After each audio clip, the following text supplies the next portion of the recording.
High crypto investor, কেমন আছেন আপনারা সবাই? আশা করি সবাই ভালো আছেন। আজকের ক্রিপ্টো রিলেটেড ভিডিওতে আপনাদের সবাইকে স্বাগতম। তো গাইজ, আপনারা দেখতেছেন আজকে ক্রিপ্টো অনেকটা বিয়ারিশ মোমেন্টামে চলতেছে ক্রিপ্টো মার্কেট। তো আমরা দেখতেছি বিটকয়েন সর্বনিম্ন $1,14,000 আর মানে খুবই গুরুত্বপূর্ণ একটি সাপোর্ট লেভেল আপনার টাচ করেছে। তো এখন বর্তমানে বিটকয়েন $1,15,000 মধ্যে ট্রেড করতেছে। তো আসলে বিটকয়েনের প্রাইস কেন নিচে নামতেছে? তো আসলে অনেকের ভিতরে অনেক ধরনের কোশ্চেন, বিটকয়েন কি $1,00,000 নিচে চলে যাবে কিনা বা আরও ক্র্যাশ করবে কিনা মার্কেট, ওভারঅল বিটকয়েন মানে ক্রিপ্টো মার্কেট ক্র্যাশ করবে কিনা। তো বিভিন্ন ধরনের কোশ্চেন আমাদের যারা ক্রিপ্টো ইনভেস্টর আছে তাদের মনে আসলে ঘুরপাক খাচ্ছে। তো আজকে আমরা জানবো আসলে বিটকয়েনের প্রাইস কেন আসলে এখন নিচে নামতেছে। তো কিছু কিছু কারণ রয়েছে। তো ভিডিও শুরু করার আগে আসলে আমাদের চ্যানেলে যারা নতুন আছেন, ক্রিপ্টো রিলেটেড নিউজ এবং আপডেট পেতে আমাদের চ্যানেলে সাবস্ক্রাইব করবেন, ভিডিওতে লাইক দিয়ে বন্ধুদের সাথে শেয়ার করে দেবেন। তো চলে যাই মূল টপিকে। আসলে বিটকয়েন প্রাইস এখন নিচে যাওয়ার প্রধান যে মেন কারণটা প্রথম দেখা যাচ্ছে লিকুইডেশন। ওভারঅল $652 মিলিয়ন আপনার 24 আওয়ার্স লিকুইডেশন হয়েছে। বিটকয়েন লং পজিশন যারা নিয়ে রেখেছিল, আসলে বিভিন্ন ধরনের এফেক্ট আছে। এছাড়া Ethereum ETF 800+ something million Ethereum ETF inflow charges হয়েছে আপনার। ইথেরিয়াম ইটিএফ ইনফ্লো আসলে সময়ের সাথে সাথে বাড়তেছে মানুষের আসলে। এছাড়া আপনারা দেখতেছেন আরেকটি বড় এফেক্ট যেটা হতে পারে সেটা হলো আপনার ট্রাম্প, আসলে আমেরিকার প্রেসিডেন্ট ট্রাম্প, উনি এক এক সময় এক এক দেশের ওপর ট্যারিফ নিয়ে আলোচনা করে। তো বিভিন্ন ধরনের নিউজ আসলে আপনারা জানেন, overall political news, Jio political news, সব ধরনের নিউজ আসলে ক্রিপ্টো মার্কেট, স্টক মার্কেটে অনেক বড় প্রভাব ফেলে। তো ট্রাম্পের এই ধরনের যত আসলে নির্দেশনা বা ওনার যত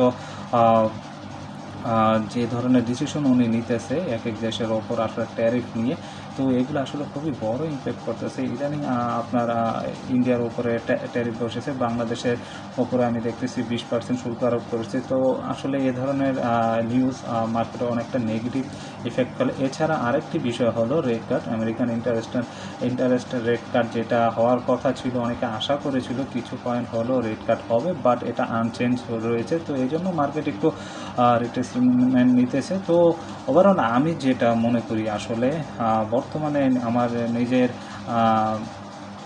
যেটা অপিনিয়ন, ব্যক্তিগত অপিনিয়ন, তো মার্কেট অনেকটা সলিড মোমেন্টামে আছে। আমি যতটা বুঝতেছি 1,14,000 15,000 বিটকয়েন আসলে এর থেকে বড় বিয়ারিশ মোমেন্টামও চলে যায়, অনেক সময় কনসলিডেশন হয়, এছাড়া আরও বড় কারেকশন নেয়। তো এটা আসলে ক্রিপ্টো স্পেসে খুব একটা বড় একটা এফেক্ট করে না আমি যতটুকু বুঝি। তো আপনারা যারা ক্রিপ্টো রিলেটেড ইনভেস্টমেন্ট নিয়ে আসলে যারা চিন্তিত আছেন তারা একটু ধৈর্য ধরুন। আসলে ক্রিপ্টো অনেক বিষয়টা হলো পেশেন্স রাখতে হবে। পেশেন্স হলো ক্রিপ্টোর মূল চাবিকাঠি। আপনাকে অ্যানালাইসিস করতে হবে তো কোন প্রজেক্ট আপনারা সিলেক্ট করবেন, তো সেগুলো আসলে নিজেদের রিসার্চ করতে হবে ভালো কিছু আশা করার জন্য। ক্রিপ্টোতে আপনার বড় ধরনের কারেকশন এটা নর্মাল বিষয়, সবসময় হয়ে থাকে, ভবিষ্যতেও হবে। এটা আসলে এড়িয়ে যাবার কোনো অপশন নাই। তো ওভারঅল আমি যা দেখতেছি বিটকয়েন এখন $1,15,000 প্লাসে আপনারা ট্রেড করতেছে এখন। বাট আমি মনে করি এটা খুবই একটি ক্রুশিয়াল সাপোর্ট পয়েন্ট বিটকয়েনের জন্য, সাপোর্ট লেভেল। বিটকয়েন এখান থেকে যদি কারেকশন নিয়ে আপনার ওপরের দিকে যায় তাহলে মার্কেটের জন্য খুবই ভালো একটি পজিটিভ দিক হবে। আমরা জানি বিটকয়েন অলরেডি $1,23,000 মতো টাচ করছে, টেসলারের সর্বোচ্চ লেভেল, যেটা হাইয়েস্ট প্রাইস। তো আমরা মনে করি খুব শীঘ্রই বিটকয়েন $1,20,000 টাচ করবে। এছাড়া সোলানা, ইথেরিয়াম, পলকাডট খুবই ভালো প্রজেক্ট যেগুলো এখনও কনসিডারেশন মোডে রয়েছে। সোলানা আসলে 170 থেকে 80-র ভিতরে বা 168 থেকে 80-র ভিতরে ট্রেড করতেছে, ওভারঅল আপ ডাউন। বাট আমরা মনে করি খুবই সোলানা অতি শীঘ্রই আসলে খুবই ভালো একটি মোমেন্টাম নেবে, নট ফাইন্যান্সিয়াল অ্যাডভাইস।